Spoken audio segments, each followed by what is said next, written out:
Hello everyone, today I'm going to review for you Gloomies from Ravensburger. This is a brand new game where you are going to be planting and harvesting these beautifully colourful flowers across this dual layered board. Let's go over roughly how the game plays and then I'll give you my pros and cons to let you know if you should be adding it to your collection. And just so you're aware, it was provided to me by the publisher for the review. The game of Gloomies is split over two phases. In the first phase, you're going to be playing the cards to plant out this sort of growing field of flowers. And then in the second phase, you're going to be again playing cards, but this time to harvest them, slowly removing them from the fields to complete contracts or just generally score points. So now in a little bit more detail, how does that actually work? Well, in phase one, you're going to be playing up to 3 cards from your hand and activating a specific row. So you choose one row, you look at the next empty space on it, and it will be a colour. You play a matching card of that colour. And there are jokers that are 2 colours and you have to choose which one it is going to be. Let's say it's a blue empty space, you play a blue card, you can take a blue flower token and add it to there. So it's now filled, and then you look at the next empty space if you want to play a second card and then a third card. And you can even use little helpers to play extra cards. So that's one use for them. So you are playing up to 3 cards after picking a row to fill in the gaps.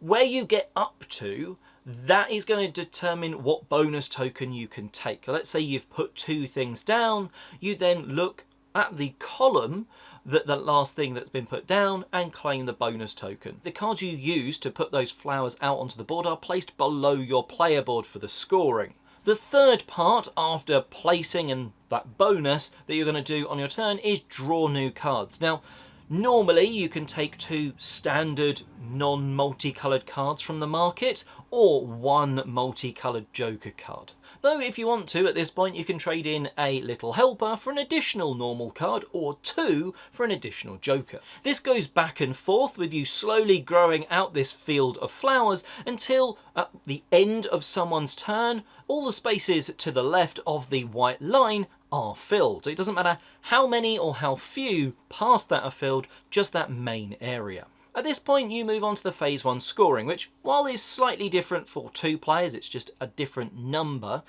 You look at the cards you've played below of each colour. You say look at the orange cards and work out how many of them you've played.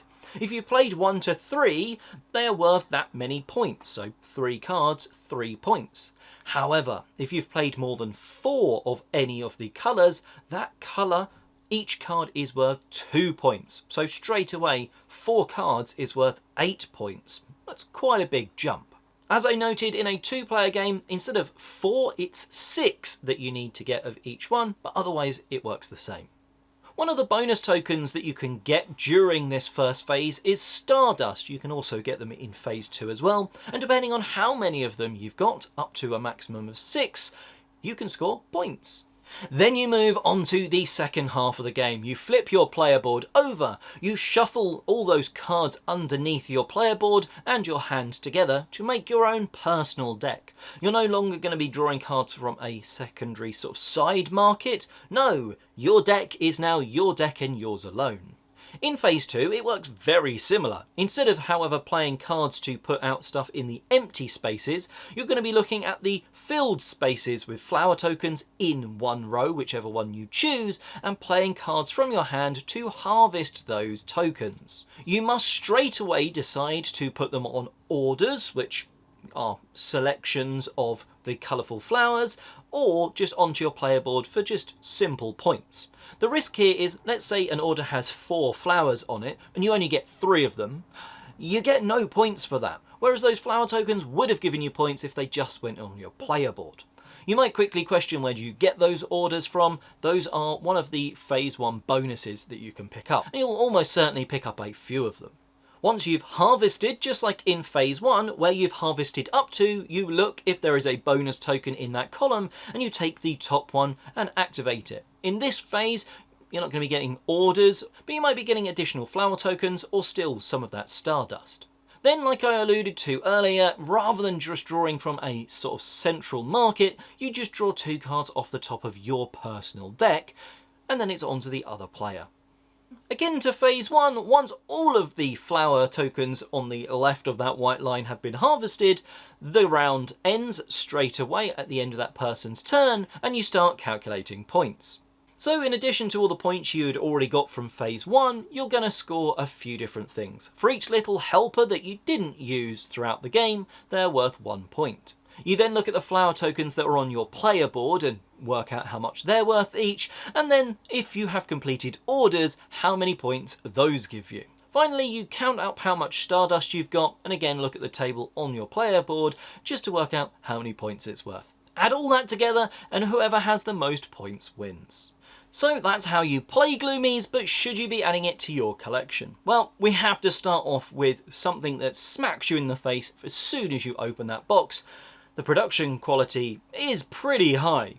For the most part, and let's say 90%, wow, it's a stunning game. I love the bright colours of those flowers. It pops off the table. I love the fact that the dual layer board, that's a nice touch straight away, because it just feels a bit more premium straight away. It just feels really cool as you're playing it. Those cards that you're playing, wonderful. Those flower tokens and the sort of holes that you build to put them in, awesome. That whole area of the game is really cool. And then you have some very thin player boards and some very thin orders. It feels really weird that you sort of pop out this very thin cardboard order card. It's almost just like, why is it not a deck of cards? It seems like a really odd sort of thing for the production here, because the rest of the production is really cool. And then you let yourself down a little bit with those orders and those really thin player boards. Just feels odd. But more importantly, the gameplay. It's simple, but it is satisfying. There's something really nice about having that hand of cards or looking across the rows and then going, I could play 3 cards there, which is good. I want to, certainly in phase 1, I want to be playing more cards because then my deck's bigger in phase 2 and I'll score more points for them. But if I just play 1 card in that column, I get this cool bonus token. So for instance, in one game that I played, my opponent really went hard on getting all of those little helpers.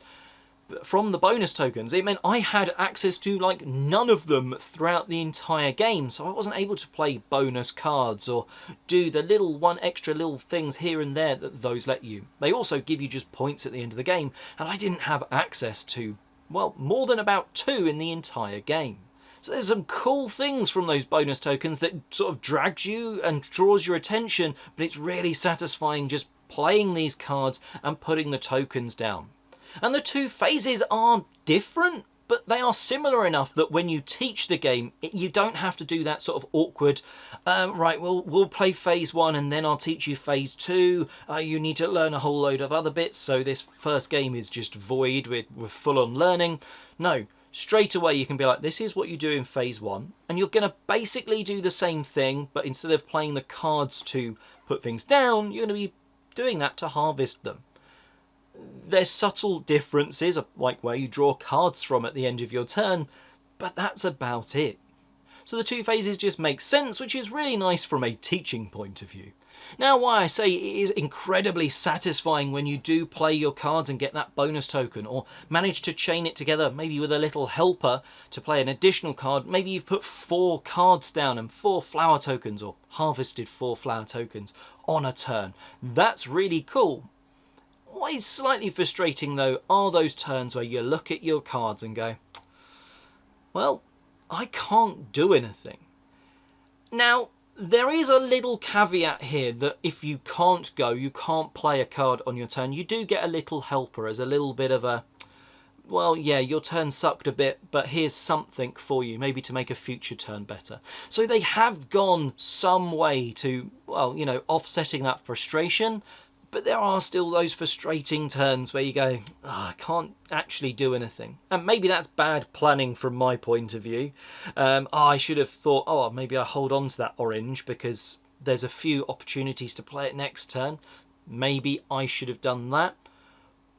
And then it takes away from the opportunity of, I could play 3 cards, I'm going to do it, because that certainly does feel cool. Just know there's that slight frustration. Sometimes you can't go, but there's a little helper bonus of, well, you couldn't go, here's something. So it slightly offsets that frustration, which is good. They have been aware of that at least. One small gripe I do have is, while at 2-player you have a lot of sort of impact on that board and even out on that market of cards, you really lose that at the other end of the spectrum at 4 players. Now, I think it's a less cutthroat game therefore, so that's probably going to be better for a more family audience, so not necessarily a negative. But for me, I did find that if there's the 4 players around the table, why am I looking at the board? Or why am I looking at the market? Because there's 3 other people to place tokens out, so that's 3 rows that are going to have changed on the board. Yes, there's a lot more than 3, but that's still a good chunk of the board, and I don't know where they're going to be placing until they do. And even that market of, oh, there's a joker in the market or a blue card in the market that I would like to take on my next turn. Yeah, but there's 3 other people taking from that market before you do. So there is it does feel a little bit sometimes when there's the full player count of, oh look, when it's sort of the person before me's turn, while the others are taking a turn, I'm not as invested. But it is less cutthroat, so better maybe for families at that player count. So it depends what you're looking for, whether that's a pro or a con, I suppose.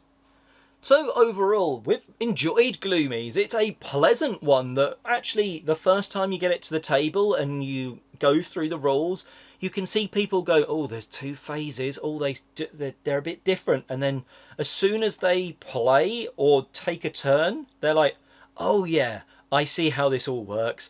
We're placing out the flowers now, and in a few minutes' time, in phase 2, we'll be taking them back and scoring slightly differently from one round to the next. But people get this game so quickly. It looks amazing on the table. I wish those player boards and those order cards, well, I wish they were order cards, not just thin card things. And I wish the player boards were just a bit thicker, but otherwise the production is lovely. It's a satisfying game when you do play out those cards. Yeah, had some fun with this one. Hopefully this has let you know whether it's going to be a game for you or not. Hopefully the pictures and stuff have shown it off and done it some justice as well. If you've had a chance to play Gloomies, please do let me know what you think of it in the comment section below. Was I right or wrong about anything? Let me know. It would be good to hear different opinions on the game. While you're going down to comment, like, subscribe, and until next time, have a Gloomies-filled harvest and a good day.